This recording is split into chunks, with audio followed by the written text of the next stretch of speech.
জীবনে কখনো হতাশ হবেন না। জীবনে যাই হয়ে যাক না কেন কখনো হতাশ হবেন না।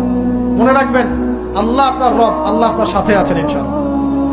এই সমাজ আপনাকে যেভাবে শেখায়, কিভাবে শেখায়, এই যে স্কুল, কলেজ, ইউনিভার্সিটি, চাকরি, বিয়ে, সন্তান প্রতিপালন, আর তারপর ইন্না লিল্লাহি ওয়া ইন্না ইলাইহি রাজিউন, এই তো শেখায় নাকি? সবসময় মনে রাখবেন যে আল্লাহ রাব্বুল আলামিনের পরিকল্পনাই আপনার উপরে সবচেয়ে বেশি অগ্রাধিকার যোগ্য, সমাজের পরিকল্পনা নয়।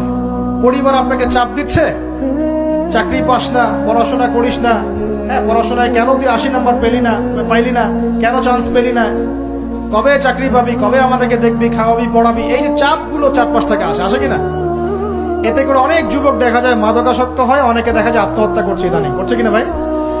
এই শব্দটা থেকে আমি এই পয়েন্টটা আজকে লিখেছিলাম যে ভুলেও আল্লাহর প্রতি বিশ্বাস এবং তাওয়াক্কুল হারাবেন না।